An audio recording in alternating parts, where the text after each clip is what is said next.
2006 में David New York senate के लिए चुनाव लड़ रहा होता है। उसकी चुनावी मुहिम बहुत ही बेहतरीन चल रही होती है क्योंकि वह जरूरतमंद लोगों के प्रति सहानुभूति रखता है। सभी को यकीन होता है कि वह जीत जाएगा। वह हर मैगजीन के कवर पेज और सबसे पॉपुलर टॉक शोज में नजर आता है, लेकिन अचानक हालात बिगड़ जाते हैं जब एक अखबार में उसके कॉलेज रीयूनियन के दौरान मजाक में नग्न अवस्था में ली गई तस्वीर छप जाती है। यह उसकी छवि को बहुत नुकसान पहुंचाता है। डेविड इस पर बहुत गुस्सा हो जाता है और उसकी यह प्रतिक्रिया हैरी नाम के एक शख्स द्वारा देखी जाती है, जो एक रहस्यमय कॉल रिसीव करता है और कहता है कि वह इस पर नए विचारों पर काम कर रहा है। चुनाव के दिन विशेषज्ञों का मानना होता है कि डेविड हार जाएगा और वही होता है। हैरी और उसके बॉस रिचर्डसन इसे गौर से देखते हैं और रिचर्डसन कहता है कि डेविड को वापस सही रास्ते पर लाना होगा। घबराए हुए डेविड अपने मन को शांत करने के लिए बाथरूम में जाता है और अपने भाषण की प्रैक्टिस करता है। तभी उसे एक स्टॉल से कुछ आवाजें सुनाई देती है। उसी समय एक लड़की एलिस अपने जूते और शराब की बोतल के साथ बाहर आती है और बताती है कि वह सुरक्षा गार्ड से बचने के लिए छुप रही थी क्योंकि उसने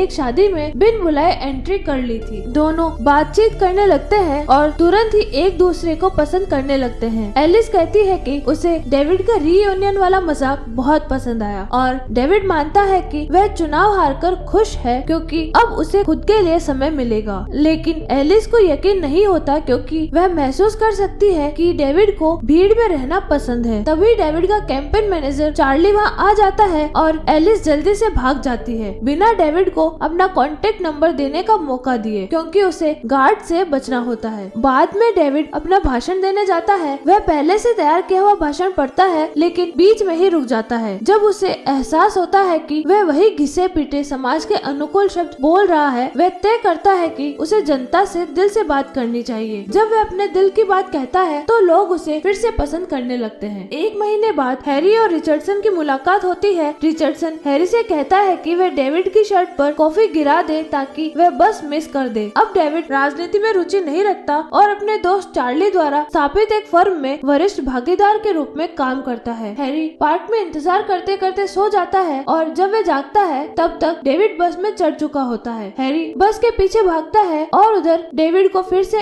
एलिस मिल जाती है। दोनों एक दूसरे को देखकर चौंक जाते हैं और अपनी जिंदगी के बारे में बातें करने लगते हैं। एलिस कहती है कि डेविड को फिर से सीनेट के लिए चुनाव लड़ना चाहिए क्योंकि उसके पास ज्यादा समय नहीं है। तभी हैरी अपने हाथ से एक हल्की सी हरकत करता है जिससे डेविड की कॉफी एलिस की गोद में गिर जाती है। अचानक हैरी को एक टैक्सी टक्कर मार देती है लेकिन वह तुरंत ठीक हो जाता है जैसे उसे कुछ न हुआ हो। वह अपनी नोटबुक चेक करता है और यह देखकर हैरान रह जाता है कि डेविड ने बस में उनकी योजना से अलग कुछ किया था। डेविड आखिरकार एलिस से उसका नंबर मांगता है और महसूस करती है कि उसे उतरना होगा। डेविड वादा करता है कि वह उसे बाद में कॉल करेगा। जब डेविड ऑफिस पहुंचता है तो वह तेजी से गलियारों में दौड़ता हुआ सभी कर्मचारियों को हाय कहता है बिना इस बात पर ध्यान दिए कि वे सब जमे हुए खड़े हैं। वह कॉन्फ्रेंस रूम में प्रवेश करता है और देखता है कि चार्ली और अजीबोगरीब नकाबपोश लोगों का एक समूह उसे किसी रहस्यमय छड़ी से स्कैन कर रहा है। इन लोगों का नेतृत्व रिचर्डसन कर रहा होता है जो तुरंत आदेश देता है कि डेविड को पकड़ लिया जाए। इसके बाद ऑफिस में एक जबरदस्त पीछा शुरू हो जाता है लेकिन चाहे डेविड किसी भी गलियारे या सीढ़ी का इस्तेमाल करे और भी अधिक लोग यहाँ तक कि खुद रिचर्डसन उसे रोकने के लिए प्रकट हो जाते हैं। डेविड तेजी से अपने ऑफिस की ओर भागता है और दरवाजे बंद करके लॉक कर लेता है। फिर वह 911 पर कॉल करता है। तभी रहस्यमय लोग किसी तरह डेविड को पकड़कर जमीन पर गिरा देते हैं। हैरी क्लोरोफॉर्म का इस्तेमाल कर उसे बेहोश कर देता है। कुछ ही देर बाद डेविड एक खाली गोदाम में जागता है और रिचर्डसन को फोन पर अपने बॉस से बात करते हुए सुनता है। जब कॉल खत्म होती है तो वह घोषणा करता है कि डेविड को रीसेट करने की जरूरत है, लेकिन उसके आदमियों में से कहता है कि चेयरमैन कभी इसकी अनुमति नहीं देगा। संदेह से भरा डेविड भागने की कोशिश करता है लेकिन रिचर्डसन केवल अपने हाथ की एक छोटी सी हरकत से फर्श का एक टुकड़ा मोड़ देता है जिससे डेविड गिर जाता है। फिर वे लोग डेविड को वापस कुर्सी पर बैठा देते हैं और रिचर्डसन उसे समझाता है कि वह डेविड के विचार पढ़ सकता है। यह समूह एडजस्टमेंट ब्यूरो है और डेविड को इन्हें नहीं देखना चाहिए था। जब वे चार्ली में समायोजन कर रहे थे, डेविड को असल में पार्क में अपनी कॉफी गिरानी थी और फिर कपड़े बदलने के लिए घर वापस जाना था ताकि वह ऑफिस देर से पहुंचे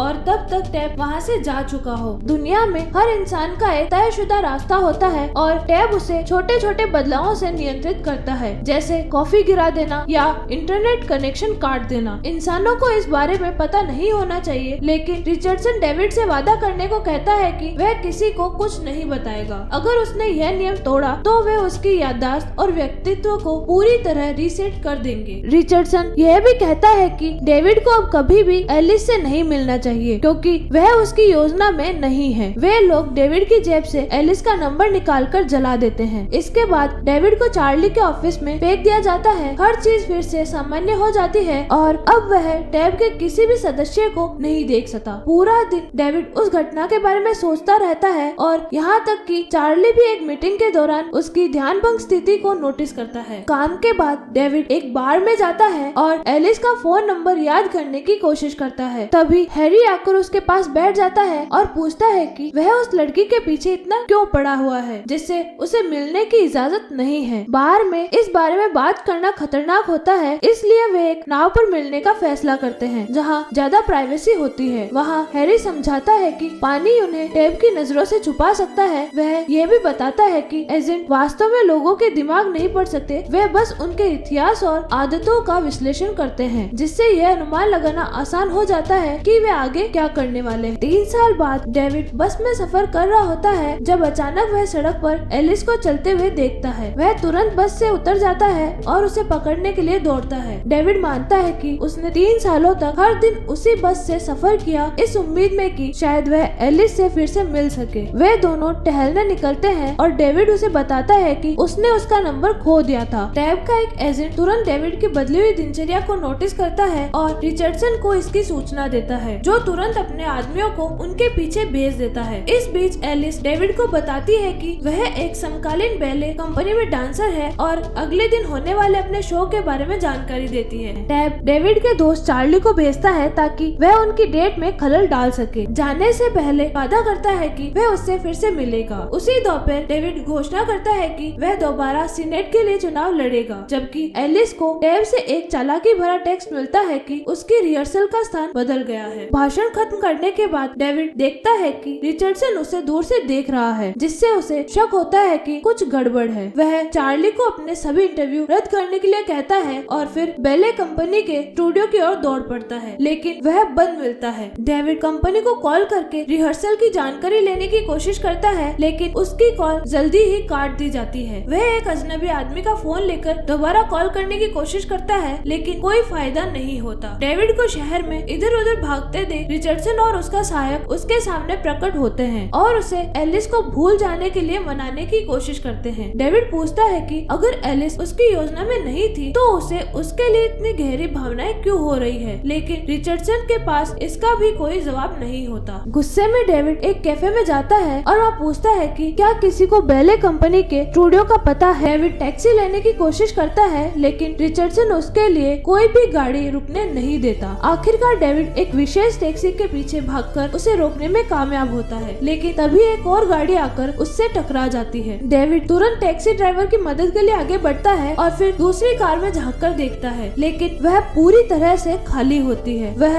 911 पर कॉल करता है और जब पुलिस पहुंचती है तो एक अधिकारी उसे थाने चलने के लिए कहता है, क्योंकि वह अकेला चश्मदीद गवाह है। अब डेविड आखिरकार एक टैक्सी ले पाता है और ड्राइवर को $100 देता है ताकि वह बिना रुके गाड़ी चलाए, चाहे रास्ते में सिग्नल ही क्यों न आ जाए। इस बीच एजेंट्स अपनी शक्तियों का उपयोग करके कई इमारतों और बंद दरवाजों के आर पार भागते हैं, लेकिन जब वे स्टूडियो पहुंचते हैं तब तक बहुत देर हो चुकी होती है। डेविड पहले ही एलिस को देख चुका होता है। रिचर्डसन उसे चेतावनी देता है कि वह उससे भी अधिक शक्तिशाली लोग उसके पीछे आएंगे। फिर वह अपने वरिष्ठ अधिकारी से मिलने के लिए कार्यालय जाता है। पता चलता है कि डेविड और एलिस को पिछले कुछ दशकों में कई बार एक दूसरे के साथ होना था, लेकिन 2005 में योजना बदल गई। अब पुरानी योजनाओं के कुछ बचे हुए अंश लगातार उन्हें एक दूसरे के करीब ला रहे हैं। रिचर्डसन हैरी को ढूंढता है और उसे बताता है कि यह सब उसकी गलती नहीं थी। उस रात एलिस और डेविड बहुत मजे करते हैं। वे सड़कों पर दौड़ लगाते हैं, क्लब में नाचते हैं और बचपन की कहानियां साझा करते हैं। उन्हें एजेंट थॉमसन द्वारा देखा जा रहा होता है। अगली सुबह एलिस को अपने पूर्व प्रेमी की कई कॉल्स आती है, जिससे उसने बहुत समय से बात नहीं की थी। वह डेविड को बताती है कि वह उस लड़के से सगाई कर चुकी थी, लेकिन उसने रिश्ता तोड़ दिया क्योंकि वह हमेशा डेविड के बारे में सोचती रहती थी। इसके जवाब में डेविड कबूल करता है कि एलिस के साथ रहने पर ही उसने पहली बार खुद को वास्तविक महसूस किया है। डेविड को डर रहता है कि एजेंट्स एलिस को उससे दूर ले जा सकते हैं, इसलिए वह उसे टीवी स्टेशन पर आने के लिए कहता है ताकि वह उसे लाइव इंटरव्यू देते हुए देख सके। जब शो खत्म होता है तो एक एजेंट जो खुद को क्रू का सदस्य बताता है एलिस से कहता है कि डेविड वहाँ कई घंटे तक रहेगा और बाद में उसे कॉल करेगा। जैसे ही एलिस वहाँ से जाती है वह नकली क्रू मेंबर डेविड को अगली शो की ओर ले जाने का नाटक करता है, लेकिन अचानक उसे एक वेयर हाउस में धक्का देकर अंदर बंद कर देता है। कुछ पलों बाद थॉमसन वहाँ पहुँचता है और डेविड उससे पूछता है कि फ्री विल का क्या हुआ। थॉमसन समझाता है कि टेब ने इंसानों को गुफाओं के दौर से निकालकर रोमन साम्राज्य की ऊंचाइयों तक पहुंचाया, लेकिन फिर उन्होंने पीछे हटकर देखा कि इंसान अपने दम पर कैसे करते हैं। नतीजा यह हुआ कि 5 शताब्दियों तक अंधकार युग बना रहा। तब टेब ने दोबारा हस्तक्षेप किया और पुनर्जागरण, ज्ञान योग और वैज्ञानिक क्रांति को जन्म दिया। 1910 में टेब ने फिर से इंसानियत को उनके हाल पर छोड़ दिया, लेकिन सिर्फ 50 सालों में 2 विश्व युद्ध, महामंदी, फांसीवाद, होलोकॉस्ट और मिसाइल संकट आ गया। तब से टेब ने तय कर लिया कि वे इंसानियत को कभी भी फ्री विल नहीं देंगे। थॉमसन आगे बताता है कि सालों पहले डेविड का एलिस से मिलना महज एक संयोग नहीं था, वह इसलिए था ताकि डेविड कभी हार न माने और अपनी राजनीतिक यात्रा को जारी रखे, जिससे वह भविष्य में बहुत ऊंचाई तक पहुंच सके। थॉमसन कहता है कि अगर डेविड एलिस के साथ रहता है तो वह कभी राष्ट्रपति नहीं बन पाएगा, लेकिन डेविड अभी भी अपने भाग्य को खुद चुनने में विश्वास करता है और एलिस को चुनता है। इस पर थॉमसन दरवाजा खोलता है और उसे जाने देता है। डेविड तुरंत थिएटर की ओर भागता है ताकि एलिस का शो देख सके, लेकिन थॉमसन फिर से उसके पास आकर समझाता है कि एलिस दुनिया की सबसे प्रसिद्ध डांसर बन सकती है, लेकिन अगर वह डेविड के साथ रहती है तो वह केवल बच्चों को डांस सिखाने तक सीमित रहेगी। फिर थॉमसन यह कहते हुए चला जाता है कि अब यह फैसला डेविड के हाथ में है, लेकिन जाते जाते वह सिर हिलाता है और अचानक ही एलिस अपनी प्रस्तुति के बीच में गिर जाती है। इसके बाद डेविड घायल एलिस को हॉस्पिटल लेकर जाता है, जहां डॉक्टर उसका परीक्षण करते हैं। तभी थॉमसन फिर से आता है और इस हादसे के लिए डेविड को जिम्मेदार ठहराता है। गुस्से में डेविड उसे मुक्का मार देता है। थॉमसन बताता है कि डेविड हमेशा अपनी बड़ी संभावनाओं को अपने आवेग स्वभाव के कारण बर्बाद कर देता है, जैसे कॉलेज के दौरान किया गया वह मजाक जिसने उसका पिछला चुनाव बिगाड़ दिया था। फिर वह चेतावनी देता है कि आज तो यह सिर्फ एक पैर की मोच थी, लेकिन अगली बार एलिस के जीवन से यह चीज भी जा सकती है जिससे वह उसे ज्यादा चाहती है। थॉमसन के जाने के बाद डेविड एलिस को चेक करता है और डॉक्टर बताते हैं कि यह सिर्फ एक मामूली मौत है और 1 महीने में ठीक हो जाएगी। डेविड उसे गले लगाता है और कहता है कि उसे कुछ फोन कॉल्स करनी है, लेकिन असल में वह हॉस्पिटल से चला जाता है और फिर कभी एलिस से संपर्क नहीं करता। 11 महीने बाद अब डेविड लोकप्रियता के चुनावी सर्वेक्षणों में सबसे आगे चल रहा होता है। एक सुबह चार्ली उसे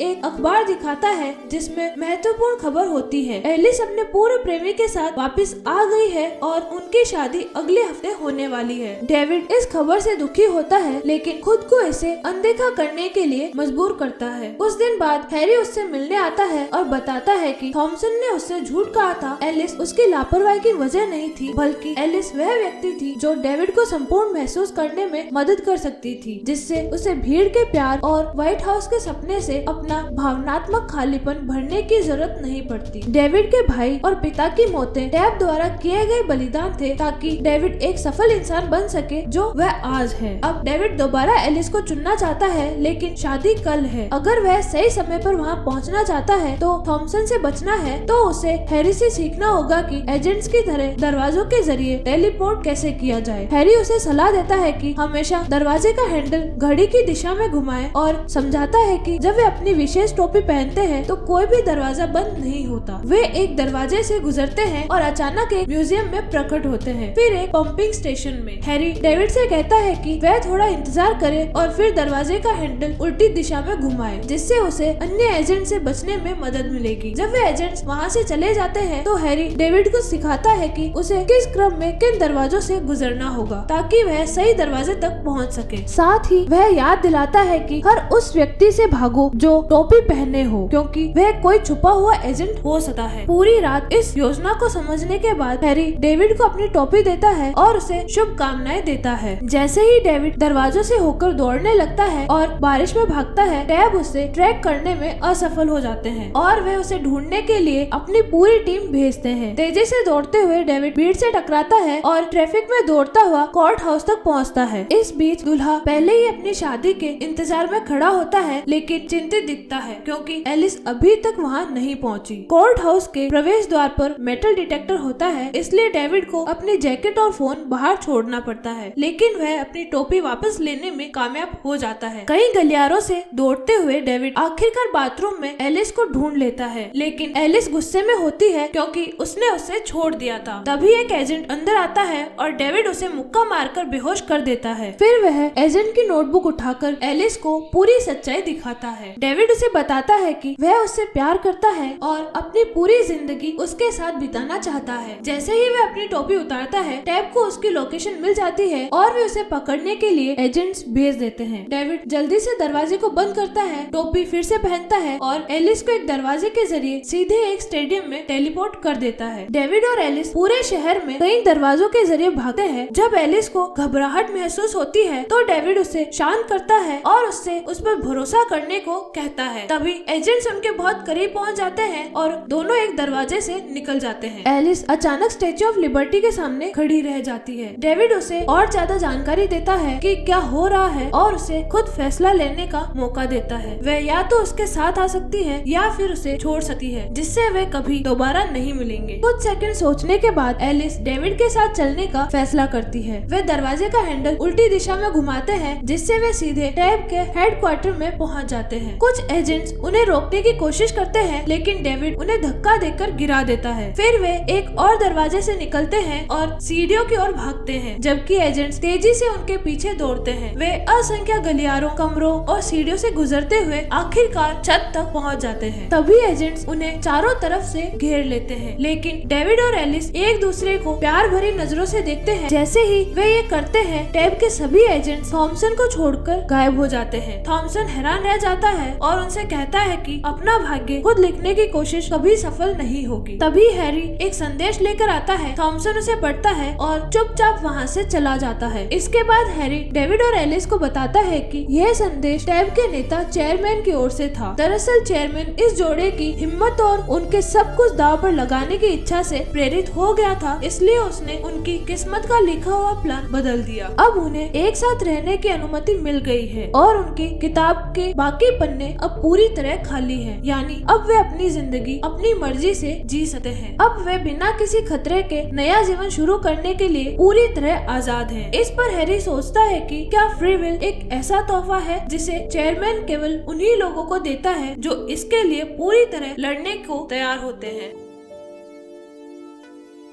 आज के लिए फिलहाल इतना ही। आपकी तरह मैं भी मायूस हूँ, लेकिन उम्मीद पर दुनिया कायम है। दिल दुखा है लेकिन टूटा तो नहीं है और उम्मीद का दामन छूटा तो नहीं।